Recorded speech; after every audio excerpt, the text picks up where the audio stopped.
फैनानैथ' मोजां मोनदों मानोना दिनै जोंनि बिभिन्न ओनसोलाव थानाय बर' आइजो लाइमोन सिख्लाफ्रा जेरैबायदि फैनानै गुवाहाटि मोनसे माने सिटियाव फैनानै जेरैबायदि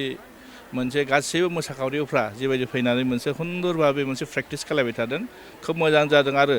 बिनि गेजेराव मोनसे मेसेज होनो सानदों जे जोंनि बर'फोरनि जिथु बागुरुम्बा दोहौ मोसानायखौ जिबायदि जोंनि बर'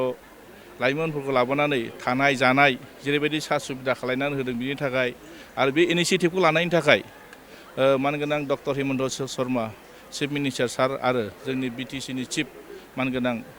हाग्रामा महिला सारखौ आं धन्यबाद होदों बेबायदि मोनसे सुंदर भाबै परिबेख खालामनानै जिबायदि मोनसे बुहुमनि गेजेराव जोंनि बर' मोसानाय बागुरुम्बा दोहौ बा बागुरुम्बा मोसानायखौ माने मोजां मोनसे बुहुमाव गायसननो थाखाय जिबायदि हाबाफारि लादों बिनि थाखाय मोनसे मोजां बेखौ आं धन्यबाद होदों आरो नायफैना मोजां मोनदों जे मोजां मोनसे परिबेख खालामनानै जिथु मोनफ्रोमबो माने खना खनला थानाय बर' रायजो राजाफ्रा